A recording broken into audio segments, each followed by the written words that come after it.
Group D की बहुत ही बेहतरीन क्लास लेकर आ चुके हैं। ये क्वेश्चन देखिए, अगर आपके शिफ्ट में आ जाता तो ऐसे क्वेश्चन को कैसे करने वाले हैं, क्योंकि अभी ये न्यू पैटर्न के क्वेश्चन है, लेटेस्ट क्वेश्चन है, इसमें शब्द में घुमाया हुआ है। देखिए इसमें हम टॉप 5 क्वेश्चन लिए हुए हैं, सभी क्वेश्चन नए नए पैटर्न के हैं और हर क्वेश्चन अपने आप में बहुत ही महत्वपूर्ण है। एक व्यक्ति ने 2 प्रकार के सेब खरीदे और पहले प्रकार के 2 रुपए में 3 सेब की दर से और दूसरे प्रकार के 6 रुपए प्रति सेब की दर से उसने दोनों प्रकार के सेब बराबर संख्या में खरीदे। इसके बाद बोला सभी सेबों को 6 रुपए प्रति सेब की दर से बेच दिया, तो टोटल लाभ प्रतिशत बताइए। देखिए ऐसे क्वेश्चन में यहाँ पर शब्द में आपको घुमा रहा है, क्या कर रहा है, 6 रुपए प्रति। हालांकि डायरेक्ट संख्या दे देता तो आप डायरेक्ट निकाल लेते, लेकिन यहाँ पर शब्द में घुमा रहा है। अगर ध्यान से देखेंगे कि 3 सेब कितने में खरीद रहा है, भाई 3 सेब जो है 2 रुपए में खरीदा हुआ, कितने रुपए में, तो 2 रुपए में खरीदा हुआ है। फिर बोल रहा है समान संख्या में, तो पहले कितने सेब खरीदा था, 3 सेब खरीदा था, समान संख्या में फिर सेब खरीदेगा, यानी 3 सेब ही अब कितने रुपए में खरीदा है, तो देखिए साफ साफ बोला 6 रुपए प्रति सेब की दर से। तो 6 का मल्टीप्लाई करेंगे तो टोटल कितने में खरीदा होगा, 6 से 3 बार जाएगा तो 18 रुपए में, टोटल 18 रुपए में खरीदा। ये 2 रुपए 18 रुपए, यानी टोटल सीपी आपका कितना होगा, तो टोटल सीपी हो जाएगा 18 और प्लस आपका 2 जुड़ेगा तो आपका टोटल कितना आ जाएगा, 20 रुपए आपका निकल के आ जाएगा सीपी।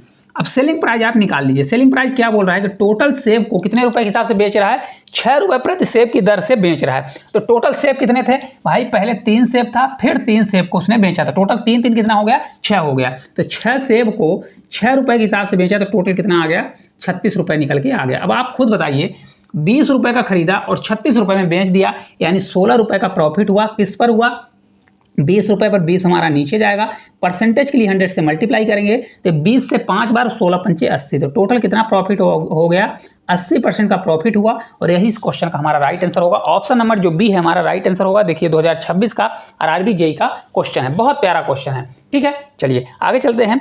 अगला देखिए क्वेश्चन है, एक बी निर्माता किसी वस्तु को थोक विक्रेता को 20% के लाभ पर बेचता है, फिर थोक विक्रेता उसे खुदरा विक्रेता को 25% के लाभ पर बेचता है और खुदरा विक्रेता उसे ग्राहक को 24% के लाभ पर बेचता है। यदि खुदरा विक्रेता का विक्रय मूल्य 372 रुपए है तो वस्तु का विनिर्माण लागत कितनी थी। ठीक है, अब देखिए इस प्रकार का कभी भी क्वेश्चन आता है, मेरे को ये नहीं पता, जैसा दिया गया है ऐसे क्वेश्चन को मैं बहुत आसान तरीके से आपको सॉल्व करना सिखाता हूँ। मान लीजिए कोई निर्माता कौन रहा होगा, ए रहा होगा। अब ए ने क्या किया, एक वस्तु को निर्माण किया और 20% के लाभ पर किसी दूसरे को चिपका दिया। तो भाई ये कितने पर बेचा, 20% पर 20% के लाभ पर किसी तीसरे व्यक्ति यानी बी को चिपका रहा है।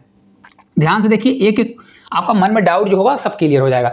फिर इसने जिसको चिपकाया बी को, थोक विक्रेता उसे खुदरा विक्रेता को 25% पर, मतलब ए बनाया और ए ने बी को 20% पर बेचा। अब बी भी बहुत दिमाग सातिर आदमी था, इसने 25% पर किसी तीसरे को चिपका दिया, यानी तीसरे व्यक्ति किसी को मान लेते हैं भाई सी रहा होगा और सी को दे दिया। अब सी भी क्या किया, खुदरा विक्रेता उसे 24% पर बेच दिया, यानी सी भी इसमें सातिर है। सी ने भी क्या किया कि कितने परसेंट पर, 24% पर दे दिया और 24% लाभ पर बेचा। किस पे, प्रॉफिट। देखिए यहाँ पर सब प्रॉफिट है, इसलिए हमने माइनस नहीं लगाया। तो 24% के लाभ पर बेचता है। यदि खुदरा विक्रेता इसको कितने में पाता है, 372 रुपए में, तो कितने रुपए में दे दिया भाई, 372 रुपए में उसको मिला, जो एक तीसरा व्यक्ति रहा होगा उसको मिल गया। अब देखिए कभी भी ऐसा क्वेश्चन आता है तो इसको पीछे से सॉल्व करिए, मात्र इसको 2 से 3 सेकंड में बना लेंगे। अब एक ध्यान से देखिए भाई कि कैसे, देखिए टोटल 372 रुपए में इसने बेचा, कितने बेचा, 372 रुपए में। सी ने किसी तीसरे व्यक्ति को ये बेचा हो गया, चौथे व्यक्ति को 372 रुपए में, लेकिन 372 रुपए में बेचने पर इसको 24% का प्रॉफिट हुआ, यानी ये 100 + 24 यानी 124% में बेचा होगा। कैसे बेचा होगा भाई, प्रॉफिट हो रहा, कोई चीज़ 100% होती है तो 24% का प्रॉफिट कमाने के लिए 100 + 24 यानी 124 में बेचा, तो 124% में बेचा। और हमको 100% चाहिए कि भाई इसने कितने में खरीदा था, तो 100% के लिए क्या करना पड़ेगा, 124 का कितना गुना दिया है, अगर आप ध्यान से देखें 4 से 3 बार, तो आपका आ जाएगा 300। तो इसने कितने में खरीदा था, अगर आपसे पूछे कि सी कितने में खरीदा था, 300 रुपए में खरीदा था। परसेंट से परसेंट कटेगा, यहाँ से अगर देखोगे तो 124 का 3 बार, 3 में 100 का मल्टीप्लाई 300 आ जाएगा। अब 300 रुपए का इसने खरीदा था, तो भाई इसने जितने में बेचा होगा तो इसके बराबर होगा। तो 300 रुपए में जब ये खरीदा था तो 25% लाभ पर बेचा था, तो 25% लाभ होगा तो ये कितना हो जाएगा, 100 + 25 यानी 125% के बराबर होगा। इसका भी हमको 100% चाहिए, कितना चाहिए, 100% चाहिए। तो इसको जब हम सॉल्व करेंगे कितना आएगा, देखिए इसको जो हम सॉल्व करेंगे तो 25 × 4 = 100, 25 से हमारा 5 बार जाएगा, 5 से 6 बार, तो ये आपका हो जाएगा 60, 6 चौको 24, यानी हमारा ये 240 आ गया। कितना आ गया? 240। यानी बी भी जो है कितने में खरीदा था? 240 रुपये में। लेकिन बी ने जितने में खरीदा था उसने ए ने 20% के लाभ पर बेचा था। तो ए का कितना खर्चा रहा होगा? तो भाई ए ने 240 रुपये में क्या किया था? बेचा था। तो कितने लाभ पर? भाई 20% लाभ पर। तो 100 + 20 यानी 120% बेचा होगा। इसका 100% निकाल दो। तो 100% निकालेंगे तो देखिए आपको साफ साफ नजर आ रहा है 12 दूना 24, यानी 2 गुना दिया है, तो हमारा 200 आ जाएगा। कितना आ जाएगा आपका? 200। इस क्वेश्चन का आंसर कितना आ जाएगा? 200 आएगा। ऑप्शन नंबर जो सी है इस क्वेश्चन का हमारा करेक्ट आंसर आ जाएगा। अब आप लोग खुद बताइए कि कितना अच्छा क्वेश्चन है। कुछ भी नहीं, पीछे से आपको सॉल्व करना है। इसमें इतना नहीं देखना कि कितना सारा परसेंटेज दिया गया है, लेकिन अगर आप सॉल्व करना चाहेंगे तो विद इन सेकंड इस क्वेश्चन को सॉल्व कर लेंगे। पीछे से सॉल्व करेंगे। आपको समझाने में इतना समय लगा। भाई देखिए, जो सी ने खरीदा इतने में बेचा 372 रुपये में, ये 372 बेचा तो 24% लाभ था, तो 24% नीचे रखें, 100% लाइए, फिर 125% नीचे रखें। अगर यहाँ पर हानि होती तो 100 में से घटा के करते। ठीक है, चलिए अगला क्वेश्चन है। एक निर्माता एक ट्रांजिस्टर को 20% लाभ पर 840 रुपये में एक दुकानदार को बेचता है, फिर दुकानदार उसे 10% लाभ पर ग्राहक को बेचता है। यहाँ पर दिया निर्माता के क्रय मूल्य, मतलब निर्माता का क्रय मूल्य चाहिए और ग्राहक के क्रय मूल्य के बीच का अंतर चाहिए। अब देखिए आपको मैं एक चीज़ बताता हूँ। भाई ये 20% के एक ट्रांजिस्टर को 20% के लाभ पर 840 रुपये में दुकानदार बेचा।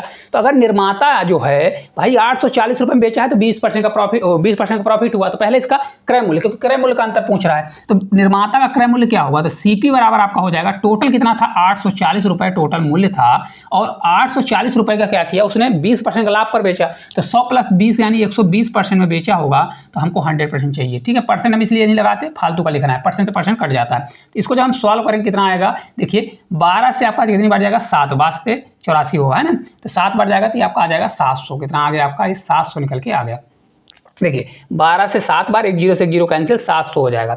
अब देखिए आगे बोलता है कि दुकानदार उसे 10% पर ग्राहक को बेचता है। कितने पर? 10% पर बेचता है। भाई निर्माता ने ग्राहक को 840 रुपये में बेचा, तो जो 840 रुपये है ग्राहक का क्रय मूल्य कहलाएगा। क्या कहलाएगा? भाई ग्राहक ने इतने में बेचा, लेकिन ग्राहक इतने रुपए में बेच रहा है भाई 10% लाभ पर, बोल रहा है ना, दुकानदार उसे 10% लाभ पर ग्राहक को बेचता है। तो निर्माता के क्रय मूल्य और ग्राहक के क्रय मूल्य के बीच का अंतर। तो देखिए भाई टोटल कितने रुपए था? 840 रुपये था। कितना था? 840 रुपये था। इसको 10% लाभ पर यानी 110% पर बेचा, तो 110 और बटे क्या कर देंगे? 100 कर देंगे। जब इसको हम सॉल्व करेंगे कितना आएगा? देखिए 1 0 1 0 1 0 1 0 कट जाएगा, तो आपका 4 होगा, 8 4 12 का 2 होगा, ये आपका 9 होगा, तो ये आपका 924 आ जाएगा। कितना आ गया? 924। तो 700 था, ये 924, इसको आप घटा लीजिए। 924 माइनस अगर 700 करते हैं तो कितना आ जाएगा आपका? 224 आएगा, और यही इस क्वेश्चन का करेक्ट आंसर आ जाएगा। कितना होगा? 224। देखिए कहाँ पर दिया है? ऑप्शन नंबर जो डी है इस क्वेश्चन का हमारा करेक्ट आंसर होगा। 24 राइट आंसर आ जाएगा। भाई इसने कितने में, इसकी लागत थी 700 रुपये और इसका कितना है? 224 रुपये आपका दिया गया है। ठीक है, चलिए आगे चलते हैं। अगला देखिए क्वेश्चन दिया गया, एक वस्तु को उसके वास्तविक विक्रय मूल्य के 4/13 पर बेचने पर हितेश को 22% की हानि होती है। यदि वह इसे उसके वास्तविक विक्रय मूल्य के 60% पर बेचता है तो लाभ प्रतिशत क्या होने वाला है? अब ध्यान से देखिए, एक वस्तु को उसके वास्तविक मूल्य के 4/13 पर बेचने पर हितेश को 22% की हानि होती है। मैंने इस प्रकार के क्वेश्चन को सिर्फ 2 लाइन में आपको करने के लिए बोला है कि जो एक्चुअल वैल्यू रहती है उसको ऊपर रखिए और जिसके बराबर दिया है उसको नीचे करिए। अब 4/13 बेचने पर मतलब 4/13 का मान 22% हानि के बराबर है, मतलब 22% की हानि होती है। तो कोई चीज़ 100% होती है, तो अगर 22% की हानि हुई, 100 रुपये की चीज़ है और अगर 22 रुपये की हानि हो गई, मतलब 100 में 22 घटा देंगे तो कितना आ जाएगा? देखिए 100 में अगर आप 22 को घटा देते हैं तो 78 आ जाएगा। कितना आ जाएगा? 78, मतलब ये 78% के बराबर होगा। ठीक है, तो 78% की जो वैल्यू है, 78 जो है वो वैल्यू है वो 4/13 के बराबर होगी। तो 4 होगा और बटे 13 होगा, तो पलट के हमारा ये 13 ऊपर चला जाएगा। कितना चला जाएगा? 13 हमारा ऊपर चला जाएगा।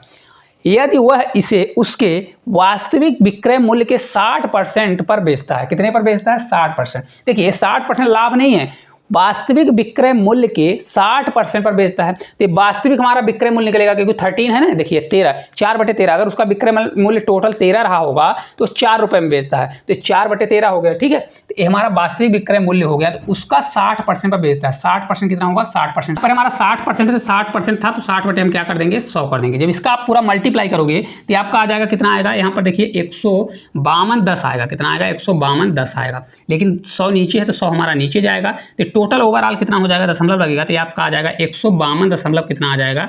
81।